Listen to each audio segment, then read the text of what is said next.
कुर्वन्तु कर्माणि। अच्छा, कर्म का क्या मतलब होता है? सुबह उठ करके संध्या करना कर्म है, रुद्राभिषेक कर्म है, हवन करना कर्म है, सत्यनारायण का कथा करवाना करना कर्म है। ये सब कर्म कहलाते हैं। वेदांत में कर्म का मतलब यही होता है। अब कोई कहे खाना पीना उठना बैठना, तो ये क्रिया है। ठीक, ये दो शब्द आप लोग याद कर लीजिएगा, कर्म और क्रिया। ये संप्रदाय से जो पता चलते हैं उनको मालूम होता है। कर्म शब्द वेदांत में बार बार आएगा। तो कर्म का मतलब यह हो गया, जैसे कोई पूजा पाठ जो जो विधि पूर्वक कहा गया है, जिसके बारे में कोई रूल बनाया गया है कि इस तरह से कीजिए, उसको कर्म कहते हैं। जैसे रुद्राभिषेक है तो वह कर्म है, और खाना खा रहे हैं वह क्रिया है।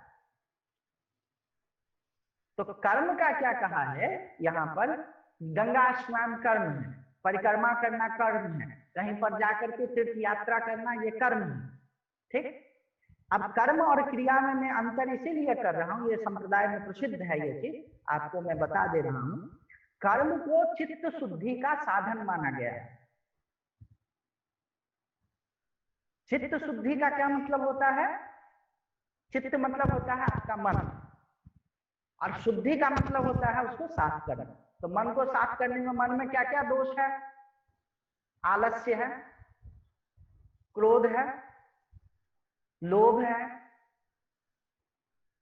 सुख के प्रति आसक्ति है ना। अब देखिए, आप दिल्ली से चल के बनारस आए विश्वनाथ जी का दर्शन करने के लिए। अब विश्वनाथ जी का दर्शन करना क्या है? कर्म। रास्ते में जो आप भोजन किए वो है क्रिया। अब इस कर्म से देखिए कैसे कैसे आपका आलस्य खत्म होता है। आलस्य खत्म होता है, अरे लाइन, अच्छा लाइन में लग करके धक्का मार रहा है, तो गुस्सा आया, नहीं गुस्सा, क्रोध पर कंट्रोल हुआ। अच्छा, घर में तो आराम से एसी में बैठे हैं और वहां तो गर्मी लग रही है, तो जो ये सुख के प्रति आसक्ति है वो कमजोर पड़ी। आप समझ रहे हैं ना बात को? तो इन चीजों को, ये बड़ा ही वैज्ञानिक चीज, मनोवैज्ञानिक चीज है। अच्छा, किसी आश्रम में जा करके सेवा करना, इसको भी एक तरह से कर्म ही कहिए। अब आप किसी आश्रम में गए, स्वामी सत्यानंद जी के पास में जाता था, वो बोलते थे झाड़ू दिया करो खूब। तो हम पूछे इससे क्या होगा स्वामी जी? तो बोले झाड़ू जब दोगे तो तुम्हें लगेगा कि स्वामी जी तो बैठ करके बढ़िया बढ़िया खा पी रहे हैं और हमसे झाड़ू दिलवा रहे हैं। तो ये जो ईर्ष्या है ये तो खत्म होगा, और ये आलस्य है ये तो खत्म होगा। और हमेशा कुछ करके कुछ मिलता है, हमेशा तो अपनी मेंटालिटी यही होती है ना कि कुछ करने से कुछ होना चाहिए, तो ये तो खत्म होगी। तो इसीलिए कर्म को क्या कहा गया है? चित्त की शुद्धि का साधन कहा गया है। कैसे कर्म को? बोले निष्काम कर्म को। निष्काम कर्म का मतलब क्या हुआ कि आप रुद्राभिषेक तो करें घर में बैठ करके, और फल की कोई इच्छा न रखें, क्योंकि फल की इच्छा रखेंगे तो और मन में फल की और भी फल बढ़ते जाएगा। तो फिर उससे हानि कुछ नहीं होगा। जिस चीज के लिए करेंगे वो चीज मिल जाएगा, वो कोई दोष की बात नहीं है।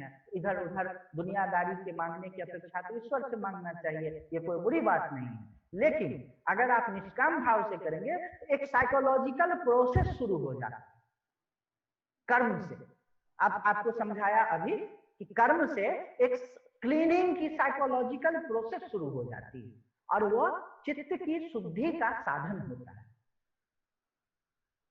और जो लोग कहते हैं कि ये तो बेकार चीज है और वो तो बेकार चीज है, वो इसकी पूरी मनोवैज्ञानिक प्रक्रिया को नहीं समझते। ये इसमें कोई विज्ञान को हटा दीजिए आप। I am not talking about science, I am talking about psychology, the whole psychological process of cleaning yourself. Cleaning का मतलब भीतर में कोई कचरा या कोई ऐसा ट्यूमर थोड़े है जिसको निकाल देंगे। काम का है, क्रोध का है, लोभ का है, द्वेष का है, ईर्ष्या का है, आलस्य का है, सुख के प्रति लोभ है, ये सब जो ग्रिप्स है ये कर्म ते ही छूटेगा। कैसे कर्म से? निष्काम कर्म से।